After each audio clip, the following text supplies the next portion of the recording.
All right, so let's get into the big story of the weekend. I just mentioned a minute ago, Tua Tagovailoa, star quarterback, Alabama, runner-up in the Heisman Trophy last year, one of the favorites to win it this year, probably right behind Joe Burrow.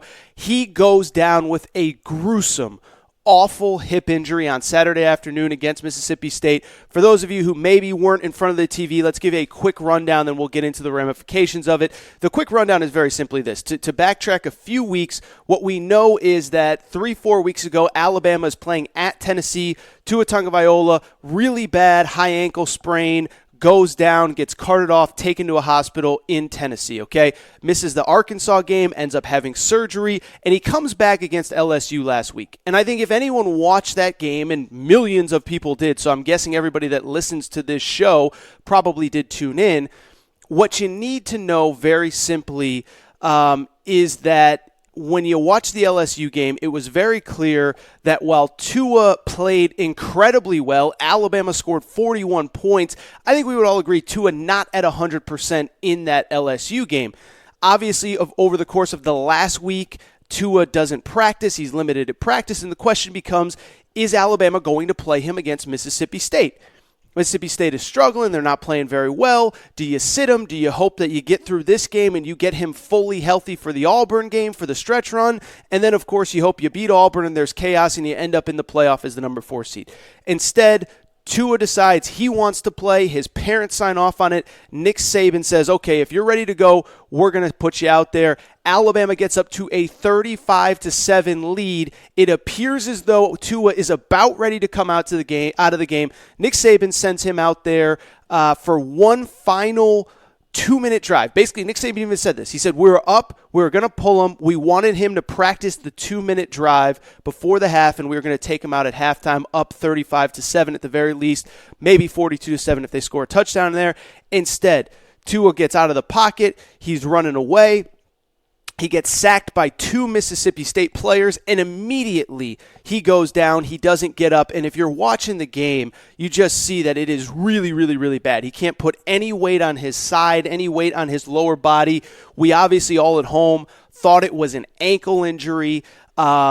It was, of course, not an ankle injury. It was a very scary hip injury. And, of course, the reports immediately after made it even worse, which is that looked like Bo Jackson's hip injury that ended his career. So, first of all, the good news is, if there is such a thing as good news, multiple doctors, multiple surgeons coming out, making statements on behalf of Alabama saying that Tua's undergone a couple procedures. He's going through, I think he's going through his official surgery, major surgery on Monday. He's expected to make a full recovery. So let's just hope very simply that he will make a full recovery, that this isn't career-ending, that this doesn't affect his NFL future, because he's a great kid and he's obviously a very talented kid. And I'll be honest, selfishly, I want to watch him keep playing football at the NFL level. But to backtrack, I think the big thing is, obviously, as soon as that injury happened, we did like we always do as a society and immediately jumped to, okay, who's to blame? And Nick Saban should have never had him out there. And Tua, why did he play? And his parents. And it's like, this is the thing that frustrated me about the conversation on Saturday. We can all agree this was an awful situation. I think we can all agree that we feel terrible for Tua Tagovailoa. But I don't think we need to go playing the blame game because of the fact that Tua decided to play, that Nick Saban decided to play him, and point fingers at who's responsible for this. Because here's the bottom line. I'll tell you this. Saturday night, Fox Sports Radio, one of the great things about doing that Fox Sports Radio show is I take that job very seriously, but it also kind of helps set the framework for what this show is going to be on Monday. And on the Saturday Fox Sports Radio show, which I do encourage you guys to actually listen, check out the podcast. I do it with Arnie Spanier. On that show, we had a doctor, the former then San Diego Charger, now LA Charger doctor, came on the show, and he talked about the injury. And so the first thing, and I think the most important thing that you guys as an audience need to know is this. The injury that happened to Tua on Saturday afternoon had nothing to do with the ankle injury. So because he hurt the ankle 3 weeks ago, according to this doctor, former San Diego Chargers team doctor, it did not, because he had a bad ankle, it did not predispose him to this hip injury. This hip injury could have happened whether he was 100% healthy, whether he wasn't healthy, whether he had a bad ankle, whether he had a bad shoulder, whether his neck was sore. This could have happened in week 1. It could have happened in the preseason. It could have happened in an exhibition season. It could have happened 5 years down the road in the NFL.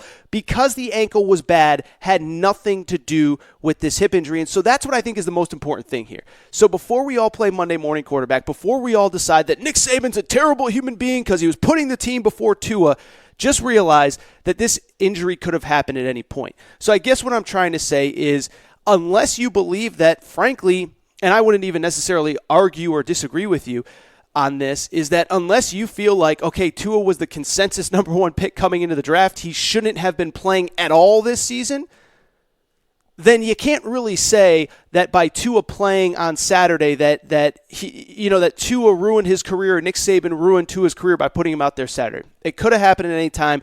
It had nothing to do with the ankle. And so that's the first kind of most important thing. But then I think the other thing that we all need to remember is that Tua himself signed off on this. And Tua himself told his coach he was ready to go. And Tua's parents told Nick Saban that he was ready to go, that he wanted to play, that he wanted to be part of this championship run, and that Nick Saban as a head coach, listen, Nick Saban got approval from his doctors, Nick Saban got approval from Tua, Nick Saban got approval from Tua's parents.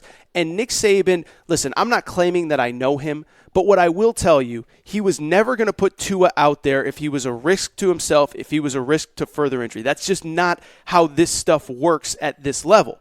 Where I disagree with the people that are questioning Nick Saban, though, is once the doctors give Tua approval, once Tua says, I'm good to go, you can't criticize Nick Saban for having him out there in a 35-7 game. And that was the part that bothered me. People weren't mad that Nick Saban decided to play Tua. They were mad that, well, why is he even in a 35-7 game?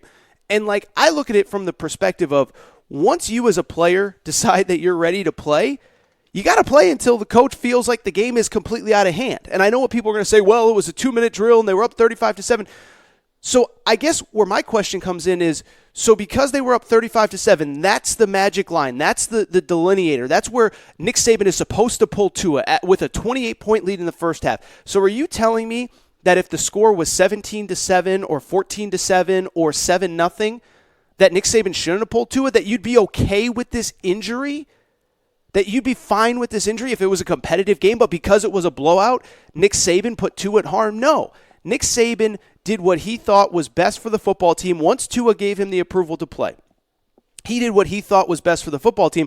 I actually thought there was a very interesting comment by Barrett Jones, who is a former player, 3-time national champion. He was part of Nick Saban's, I believe, his first full recruiting class at Alabama, so the A.J. McCarron years. I saw him tweet something which I thought was very interesting. And what he said was this. He said, Nick Saban only pulls players if the game is out of hand, and he only pulls players to get their backups reps and experience. And so the process, which is kind of the broad term that Nick Saban uses to kind of describe how teams evolve over the course of the season and become championship contenders and all that stuff, you can't criticize the process because he decided to keep Tua out for an extra series, but then love the process 364 days a year besides that when it's winning you national championships. And so to me, I thought that was really good insight, and I just didn't like people saying, well, it was 35-7, you should have taken him out. Why is 35-7 this magic line in the sand where it's somehow okay to take him out? Because I'll tell you this, again, if it was 17-7, does that mean that it was okay for him to be out there? By the way, I mentioned this on Twitter the other day. Joe Burrow, LSU. LSU was up 20 points at halftime against Alabama. So you're telling me that if Joe Burrow was coming off an injury and wasn't 100%, that Ed Orgeron should have pulled him because it was a 20-point halftime lead? Of course not. It's ridiculous. Now, where I don't want to say side with people, but the argument that I will hear, I think people were asking the wrong question on Saturday as it pertains to this injury. They were asking, why was Tua out there when they were up 35-7? I personally believe that when Nick Saban felt like he was ready, he had seen enough, it was fine to pull Tua. I don't blame Nick Saban because when a player gives you the sign-off, you got to be ready to go. And Nick Saban even said after the game, look, we don't go into a game anticipating a player is going to get injured.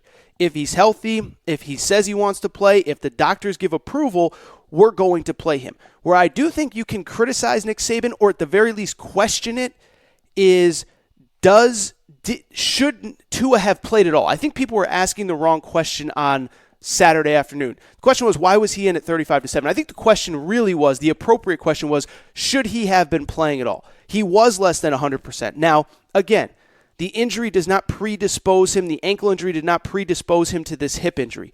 But I do think that if you're looking at the big picture of the season, if you just take Tua out of it and you're looking at the big picture of the season, I thought my buddy Mark Ryan, he's a radio host in Clemson, South Carolina, I thought he brought up a great point on Twitter. He said point blank, he said, look, the reason it was wrong is not because Tua had a hip injury. The reason that it was wrong is because of this very simple reason.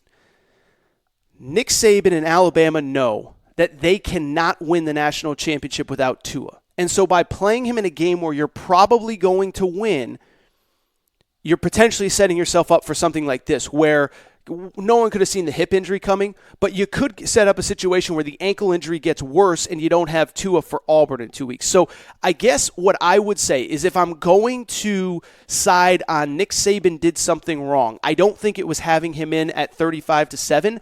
I do think you can question, like, should Nick Saban have just kind of drawn the line in the sand and said, like, Tua, you're not playing this week.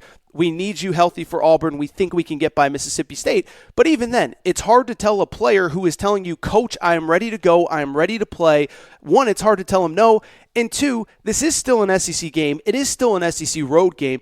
And there is always the chance that Mississippi State could give you trouble. I mean, Mississippi State scored 30 points a couple weeks ago against Texas A&M. They scored 50-plus against Arkansas, which doesn't really count because Arkansas is an FCS team. But you get the point. They've been playing well. They were coming off a bye. And I think you can make the argument that Nick Saban should have played him at all. But imagine, God forbid, Alabama loses that game without Tua on the sidelines, Tua in street clothes. Then you're really second-guessing it, because Tua gave you the okay and because the doctors gave you the okay.